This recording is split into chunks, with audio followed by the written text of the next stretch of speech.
बच्चों, आज हम लोग इस वीडियो में हिंदी रत्न कक्षा 4 ये सीबीएसई बेस्ड पुस्तक है। तो इसमें आज हम लोग पाठ 18 ग्रामीण जीवन के विषय में पढ़ेंगे। तो इसमें इस वीडियो में हम सबसे पहले पाठ का आदर्श वाचन करेंगे। इसके बाद हम इसी वीडियो में इसके अभ्यास प्रश्न देखेंगे।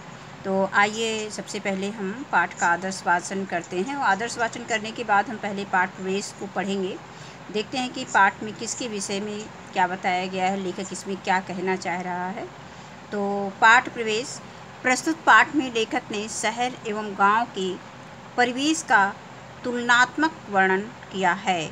उसे गांव का परिवेश अधिक शुद्ध और आनंददायक लगा। पढ़िए। अब इसके बाद है प्रिय मित्र माधव, सप्रेम नमस्ते।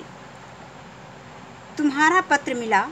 मैं तुम्हारे पत्र का उत्तर शीघ्रता से इसलिए ना दे सका क्योंकि इस बार मैं गर्मी की छुट्टियों में अपने नाना और नानी के पास गांव चला गया था। वहाँ मुझे इतना अच्छा लगा कि वहाँ से वापस आने का मन ही नहीं हो रहा था। मित्र, ग्रामीण जीवन की जितनी तारीफ की जाए उतनी ही कम है। वास्तव में गांधी जी का यह कथन भारत गांव में बसता है बिल्कुल सत्य है।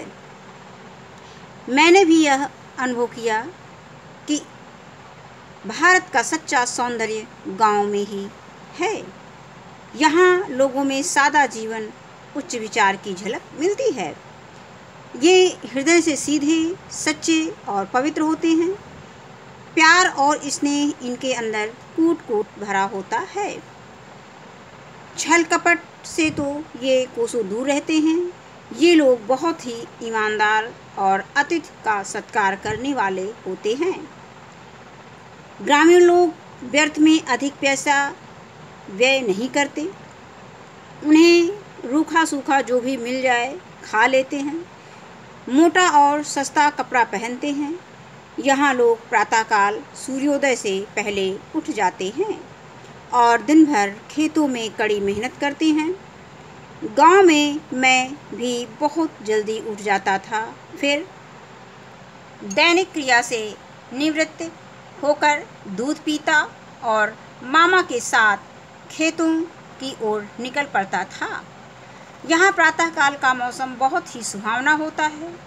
चिड़ियों की चहचहाहट, कलकल करती नदी के स्वर, दूर तक फैली हरितमा और लहलहाते खेतों में जो आत्मसंतोष और खुशी मिलती है, वह धुआं, उगलती चिमनियों, क्लोरीन मिले पानी, सड़कों के कोलाहल और दूषित हवा वाले शहरों में कहाँ।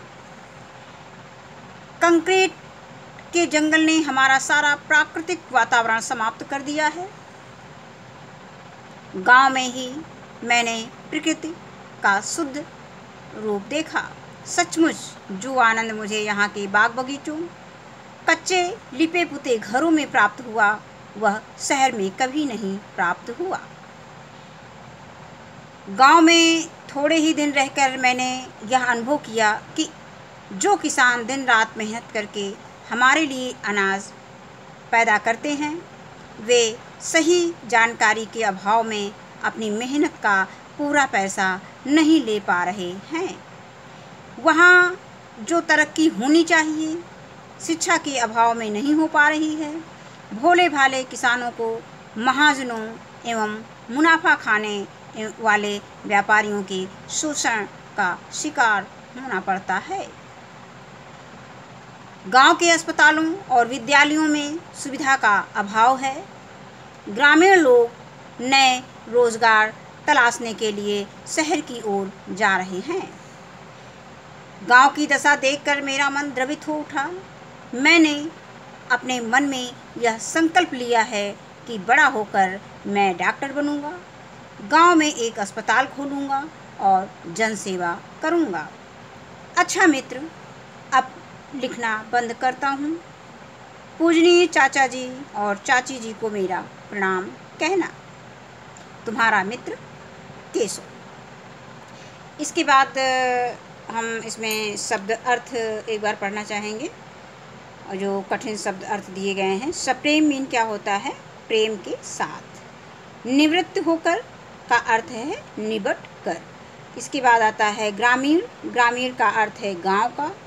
हरितिमा, हरितिमा का मतलब है हरियाली। अतिथि, अतिथि है मेहमान। कोलाहल यानी शोरगुल। सत्कार यानी आवभगत। और शोषण यानी अत्याचार। व्यर्थ, व्यर्थ का अर्थ होता है बेकार। और द्रवित, द्रवित का अर्थ है भावुक।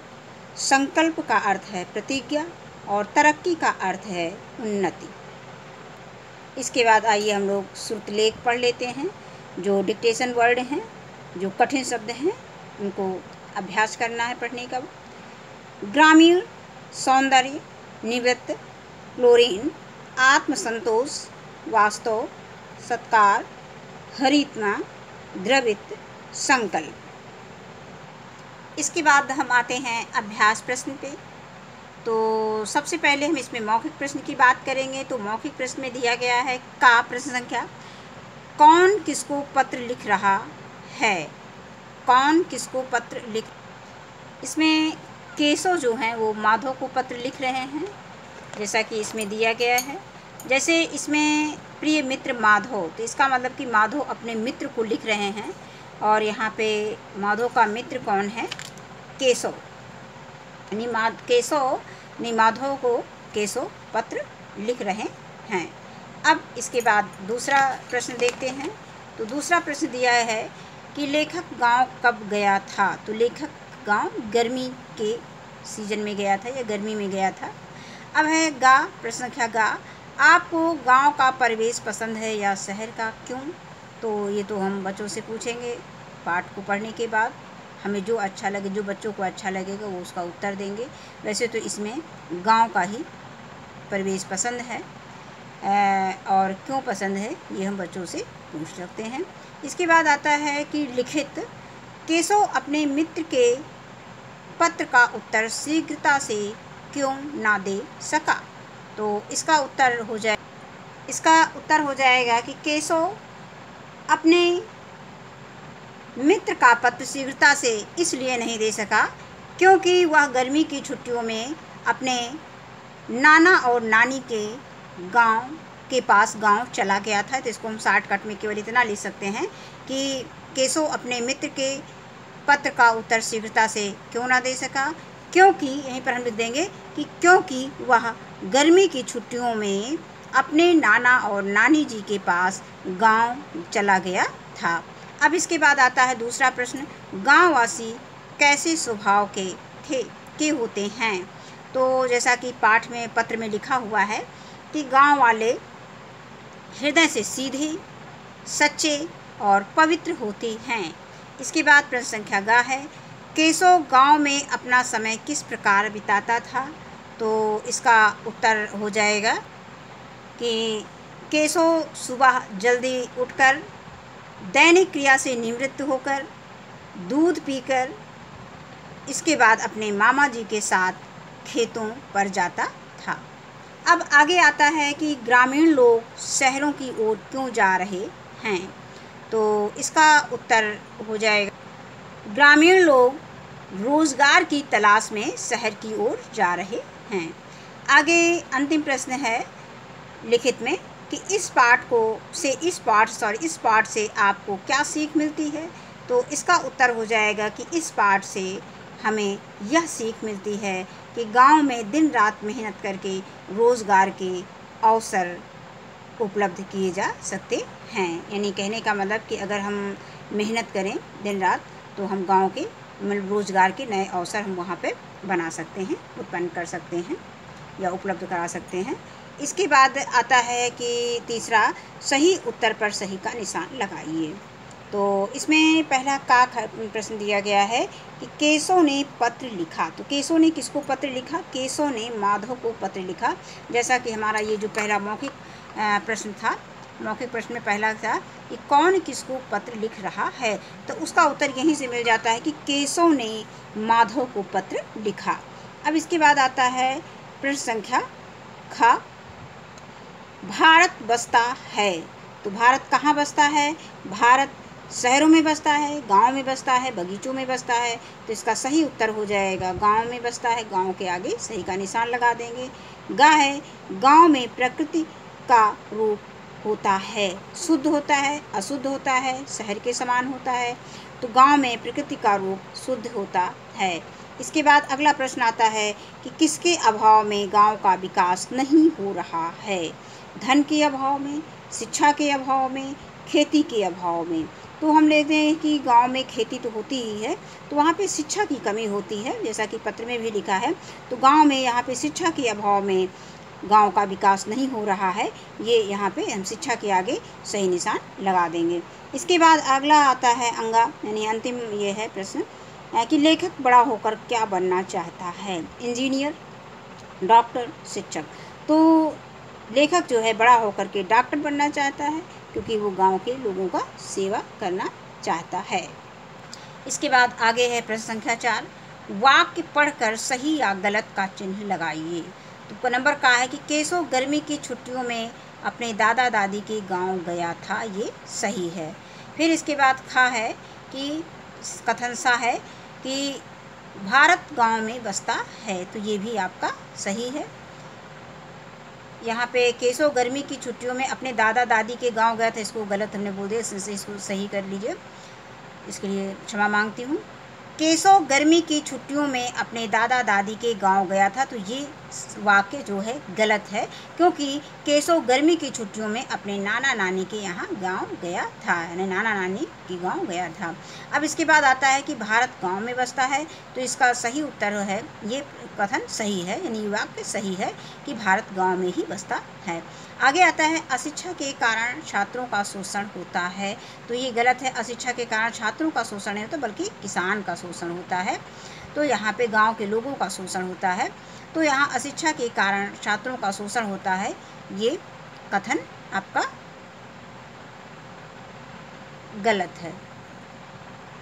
इसके बाद आगे दिया गया है कि गांव में मंदिरों का अभाव है, तो ये गलत है।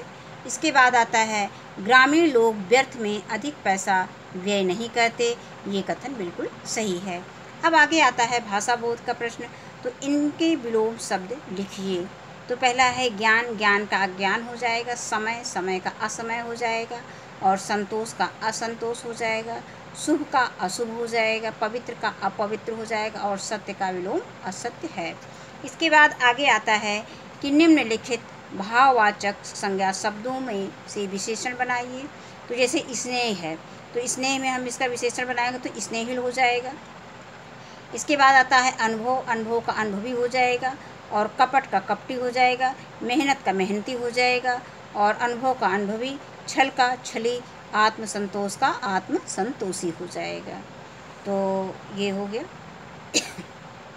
अब इसके बाद अगला प्रश्न देखेंगे, प्रश्न संख्या 3, सही स्थान पर उचित विराम चिन्ह लगाकर वाक्य पुनः लिखिए। तो गांव में ही मैंने प्रकृति का शुद्ध रूप देखा, तो यहाँ पूर्ण विराम हो जाएगा। सचमुच जो आनंद मुझे यहाँ के बाग बगीचों, तो यहाँ पे बाग बगीचों में ये योजक चिन्ह का प्रयोग हो जाएगा। फिर कामा, कच्चे लिपे पुते, यहाँ पे योजक चिन्ह। इसके बाद घरों से में प्राप्त हुआ वह शहर, यहाँ पे कामा हो जाएगा, वह शहर में कभी नहीं प्राप्त हुआ। तो आज के वीडियो में बस इतना ही। वीडियो देखने के लिए धन्यवाद।